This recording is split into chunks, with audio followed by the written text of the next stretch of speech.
Je disais que cette semaine qui vient de s'écouler, en tant que musulman, en tant que Français musulman, c'était une semaine riche, malheureusement, en événements.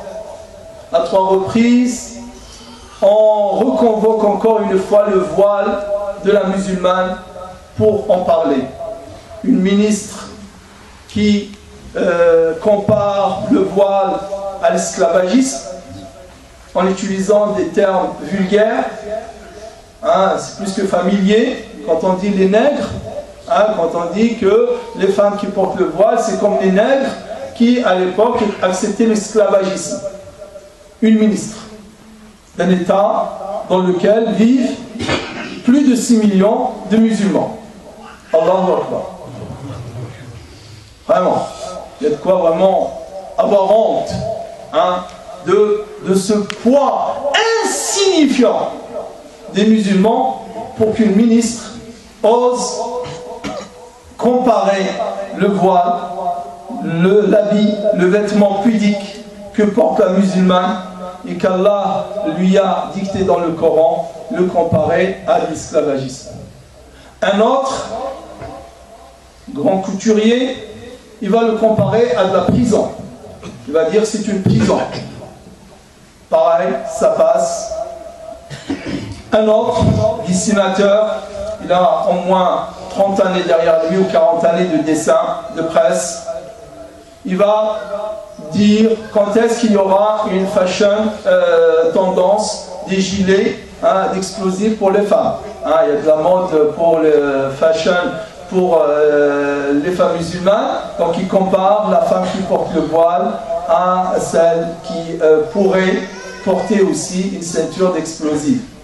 Et c'est une insinuation directe au terrorisme et au crime.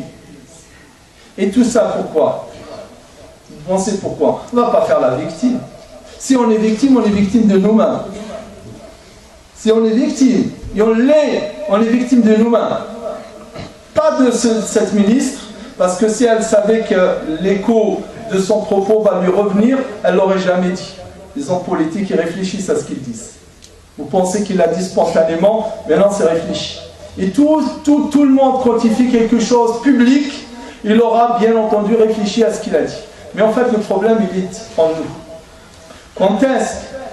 Ça fait maintenant presque, depuis 89 exactement, depuis l'affaire de Creil.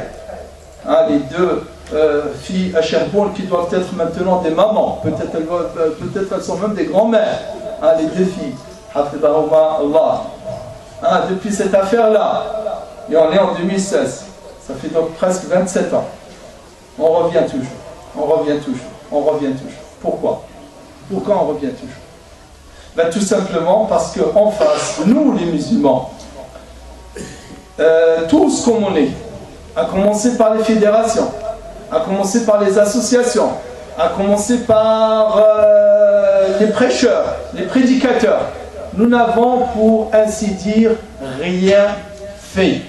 Nous n'avons rien fait pour leur expliquer, pour les convaincre, pour prendre leurs, je dirais, arguments, ce n'est pas des arguments, c'est des arguties, un par un, et les démolir, et tous les contrer par des preuves. Et ce ne sont pas les preuves qui manquent. Qu'on soit d'accord, juste sur un point avant d'aller plus loin. Si je dis ça, c'est pas que j'ai peur, je n'ai pas peur. Des États tyranniques, des États policiers, des États gendarmes, des États militaires, de l'autre côté de la Méditerranée, ont essayé de combattre le voile. Ils n'ont pas réussi. Ils n'ont pas réussi. Le voile est développé dans tous ces États-là policiers qui, pendant des années, ils le combattaient à force de loi, de la police, convocation, prison, amende, etc. Malgré ça, qu'est-ce qu'ils ont fait? Ils n'ont rien fait. Ça fait plus de 70 ans qu'ils essaient de le combattre dans certains pays. Ils n'ont pas fait. C'est pas en démocratie. C'est pas dans le pays des droits de l'homme. C'est pas dans le pays où les gens sont citoyens et libres et leurs droits fondamentaux sont garantis, que le port ou la liberté de porter le voile va perdre, ou bien ce droit sera perdu. Donc, la finalité, si vous voulez, on est, voilà, ils font ce qu'ils veulent. Sauf que le propos blesse. Le propos blesse. Les paroles blessent. Et les paroles aussi, elles sont désagréables. Et les paroles aussi sèment la haine. Quelqu'un est raisonnable, il ne va rien faire, mais un autre qui n'est pas raisonnable, il va agresser la femme voilée. Il y a eu meurtre, ibadallah, ne l'oublions pas. Il y a eu meurtre en France d'une femme voilée à cause de son voile. Mais c'est passé. Il n'y a pas très longtemps, il y a 2 ou 3 ans de ça, uniquement. Il y a une autre qui a perdu son bébé, elle était enceinte, parce qu'elle a été agressée à cause du port de son voile et elle a perdu son bébé. C'est passé aussi. La sœur en Allemagne aussi, elle a été tuée à cause de son voile, la sœur égyptienne. Aussi, ça ne remonte pas très longtemps, c'était en 2006, en 2008. Donc, ibadallah, c'est pour vous dire, on ne va pas faire, on va pleurer, on ne nous aime pas, là là, ou je ne sais pas. Non, ça ne sert à rien tout cela. Il faut balayer devant notre porte. Il faut balayer dans nos mosquées. Il faut balayer dans nos fédérations. Quand vous avez une grande fédération, la plus grande de France, qui cite en référence un imam ignare, un imam qui n'a jamais fait d'études islamiques, et qui est le seul aujourd'hui à porter l'étendard de cette zizanie et cette propagande anti-voile, un imam qui porte une propagande anti-voile et est cité par une grande fédération comme étant une référence, qu'est-ce que vous voulez attendre que les autres nous respectent? Qu'est-ce que vous voulez que les autres nous respectent? Comment voulez-vous que les autres, les non-musulmans ou les non-musulmanes respectent les musulmans dans ce précepte-là, alors que parmi eux et dans la communauté, il y a un imam ou il y a 2 imams et 2 ou 3 autres qui avancent un petit peu à reculant, mais qui sont sur cette voie aussi.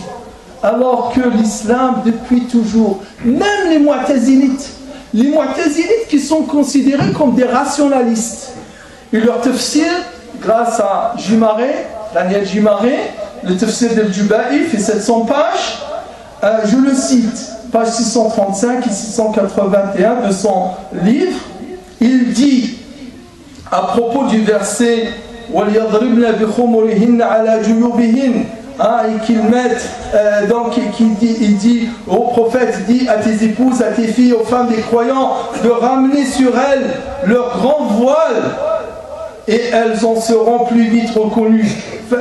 Et là, il dit, concernant le verset 59, sourate 33, que faut-il comprendre par Jalabi?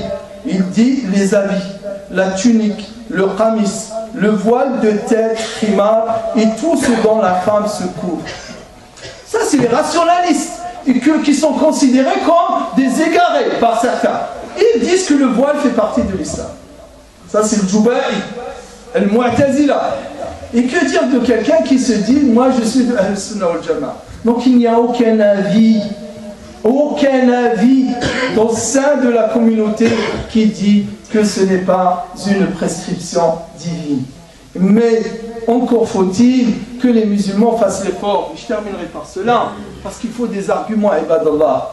Il faut des arguments. Vous voyez ce livre-là, Catherine Bullock, c'est une thèse de doctorat qui est faite au Canada. Cette sœur-là, Catherine Bullock, elle a fait une thèse de doctorat en sciences politiques.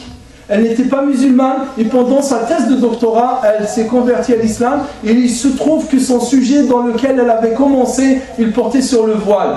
Le voile face aux stéréotypes modernes et historiques. Il y a plus de 1500 exemplaires de ce livre qui sont stockés dans un box, et le frère, il ne trouve que faire avec ce livre.